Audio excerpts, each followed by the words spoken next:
ان میں سے نمبر 1 ایران ہے۔ اگر ہم چلتے ہیں عرب سے مشرق کی طرف تو ایران ایک اعتبار سے یہ بازی لے گیا ہے پورے عالم اسلام پر۔ ان کے مذہبی عقائد، ان کی فقہ سے ہمیں جو اختلاف ہے وہ ہے اپنی جگہ پر ہے۔ آپ کو معلوم ہے میرے بارے میں کسی کو اشتباہ نہیں ہو سکتا اس اعتبار سے۔ میری جس درجے دشمنی رکھی گئی ہے، جس طرح میرے سر کا جو ہے مطالبہ ہوتا تھا، 2 ہی آدمی تھے پاکستان میں کہ جن کے سر مانگے گئے، ایک کراچی کے وہ شاہ بلیغ الدین صاحب اور ایک نے۔ تو اس حوالے سے وہ اپنی جگہ پر اختلاف ہے، لیکن اس حقیقت کا اعتراف کیے بغیر نہیں رہا جا سکتا پورے عالم اسلام میں یہ واحد مسلمان ملک ہے جس نے بہرحال اپنی شریعت، اپنے عقائد کے مطابق ایک مذہبی انقلاب برپا کیا ہے۔ اور پورے عالم اسلام میں مذہبی سطح پر حکومت کی سطح پر فنڈامنٹلسٹ صرف ایک ملک ہے، یا دوسرا جو ہے تھوڑا سا وہ ہے سوڈان، لیکن اس کی اہمیت اس لیے نہیں کہ وہ کسی عوامی انقلاب سے نہیں بنا، بلکہ وہ تو ایک فوجی انقلاب سے شکل بنی ہے جو بھی بنی ہے۔ اللہ کرے اس میں استقامت ہو، اس سے یقینی کوئی نتیجہ برآمد ہو جائے۔ خبریں بھی اچھی آ رہی ہیں، لیکن میں تو دنیا کا جو پرسپیکٹو ہے اس کے حوالے سے عرض کر رہا ہوں کہ اس پہلو سے ایران ان کا ٹارگٹ ہے، ٹارگٹ نمبر 1 ایک خاص اعتبار سے۔ ٹارگٹ نمبر 1 ایک دوسرے اعتبار سے ہم ہیں، وہ میں بعد میں عرض کروں گا۔ چونکہ حکومت کی سطح پر فنڈامنٹلزم ہے اور وہ آیا ہے ایک عوامی انقلاب کے نتیجے میں، پھر ان کے پاس تیل کی دولت ہے، اس کے خلاف اکنامک سینکشنز بھی ہو جائیں تو اگر لیبیا کھڑا ہو سکتا ہے تو بہرحال وہ بھی کھڑا ہو سکتا ہے۔ اور نقشہ وہ دنیا کو دکھا چکا ہے کہ لڑا دے ممولے کو شہباز، یہ نقشہ بھی اس نے دکھا دیا ہے۔ یہ ہے ایران کا معاملہ۔ نمبر 2 پاکستان۔ پاکستان 400 برس کی تجدیدی مساعی کا امین ہے، امانت دار ہے۔ پورے ہندوستان میں مجدد الفسانی رحمت اللہ علیہ، شاہ ولی اللہ دہلوی رحمت اللہ علیہ، سید احمد بریلوی رحمت اللہ علیہ، ان کا جہاد، پھر اس 20ویں صدی عیسوی میں یا 14ویں صدی ہجری میں علامہ اقبال جیسا مفکر، مولانا مودودی جیسا مصنف، مولانا الیاس جیسا مبلغ، شیخ الہند جیسا مجاہد حریت، پورے عالم اسلام میں ان کا پیرلل کوئی موجود نہیں۔ یہ 400 سال کی تاریخ ہے، اس کی امانت اور اس کے نتیجے میں یہاں کے مڈل کلاس میں فنڈامنٹلزم کا ایک نیوکلیس ہے،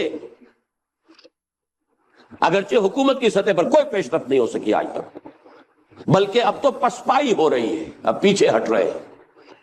وہ ہمارے ان سیاسی جو بھی زعماء ہیں، جو جماعتیں ہیں، ان کی غلطی اور الیکشن ہی کو واحد میدان بنا کر اس کے اندر اپنا سارا وقت و توانائی اور قوتیں ضائع کر دینا، یہ ہے در حقیقت جس کا کہ یہ صدا مل رہی ہے کہ اس اعتبار سے تو پسپائی کی طرف ہے معاملہ، کسی پیش رفت کی طرف نہیں ہے۔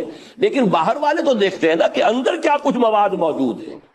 اگر مڈل کلاس میں وہ فنڈامنٹلزم کا بارود موجود ہے تو کسی بھی وقت اس کے اندر جو ہے وہ کوئی دھماکہ ہو سکتا ہے۔ دوسری بات جو ان کے لیے ایک اعتبار سے ٹارگٹ نمبر 1 ہمیں بنا رہی ہے، وہ ہمارا ایٹمک نو ہاؤ ہے۔ پورے عالم اسلام میں اور کسی کے پاس نہیں۔ اسلامی بم اگر بنے گا تو یہی بنے گا۔ یہ ہے مختلف اسباب جس کے بنا پر ایران اور پاکستان کو آپ بریکٹ کر لیجئے، یہ اس نیو ورلڈ آرڈر یا آج کی میری گفتگو کے حوالے سے یہودی اور عیسائی گٹھ جوڑ کا جو ٹارگٹ نمبر 1 ہے، ایک اعتبار سے ایران ہے، ایک اعتبار سے پاکستان۔ ان میں سے نمبر 1 ایران ہے۔ اگر ہم چلتے ہیں عرب سے مشرق کی طرف تو ایران ایک اعتبار سے یہ بازی لے گیا ہے پورے عالم اسلام پر۔ ان کے مذہبی عقائد، ان کی فقہ سے ہمیں جو اختلاف ہے وہ ہے اپنی جگہ پر ہے۔ آپ کو معلوم ہے میرے بارے میں کسی کو اشتباہ نہیں ہو سکتا اس اعتبار سے۔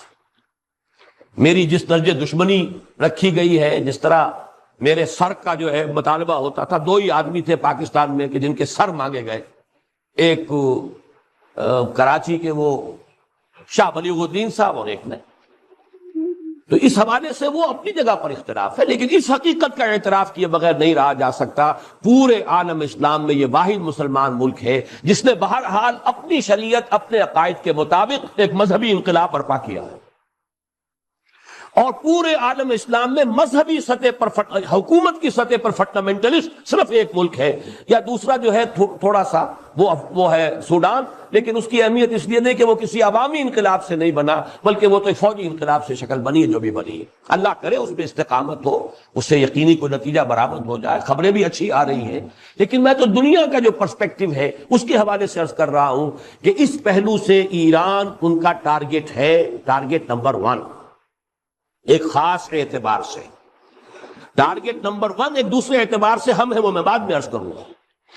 چونکہ حکومت کی سطح پر فنڈامنٹلزم ہے اور وہ آیا ہے ایک عوامی انقلاب کے نتیجے میں، پھر ان کے پاس تیل کی دولت ہے، اس کے خلاف اکنامک سینکشنز بھی ہو جائیں تو اگر لیبیا کھڑا ہو سکتا ہے تو بہرحال وہ بھی کھڑا ہو سکتا ہے، اور نقشہ وہ دنیا کو دکھا چکا ہے کہ لڑا دے ممولے کو شہباز، یہ نقشہ بھی اس نے دکھا دیا۔ یہ ہے ایران کا معاملہ۔ نمبر 2 پاکستان۔ پاکستان 400 برس کی تجدیدی مساعی کا امین ہے، امانت دار ہے۔ پورے ہندوستان میں مجدد الفسانی رحمت اللہ علیہ، شاہ ولی اللہ دہلوی رحمت اللہ علیہ، سید احمد بریلوی رحمت اللہ علیہ، ان کا جہاد، پھر اس 20ویں صدی عیسوی میں یا 14ویں صدی ہجری میں علامہ اقبال جیسا مفکر، مولانا مودودی جیسا مصنف، مولانا الیاس جیسا مبلغ، شیخ الہند جیسا مجاہد حریت، پورے عالم اسلام میں ان کا پیرلل کوئی موجود نہیں۔ یہ 400 سال کی تاریخ ہے، اس کی امانت، اور اس کے نتیجے میں یہاں کے مڈل کلاس میں فنڈامنٹلزم کا ایک نیوکلیس ہے، اگرچہ حکومت کی سطح پر کوئی پیش رفت نہیں ہو سکی آج تک، بلکہ اب تو پسپائی ہو رہی ہے، اب پیچھے ہٹ رہے ہیں۔ وہ ہمارے ان سیاسی جو بھی زعماء ہیں، جو جماعتیں ہیں، ان کی غلطی اور الیکشن ہی کو واحد میدان بنا کر اس کے اندر اپنا سارا وقت اور توانائیاں اور قوتیں ضائع کر دینا، یہ ہے در حقیقت جس کا کہ یہ صدا مل رہی ہے کہ اس اعتبار سے تو پسپائی کی طرف ہے معاملہ، کسی پیش رفت کی طرف نہیں ہے۔ لیکن باہر والے تو دیکھتے ہیں نا کہ اندر کیا کچھ مواد موجود ہے۔ اگر مڈل کلاس میں وہ فنڈامنٹل کا بارود موجود ہے تو کسی بھی وقت اس کے اندر جو ہے وہ کوئی دھماکہ ہو سکتا ہے۔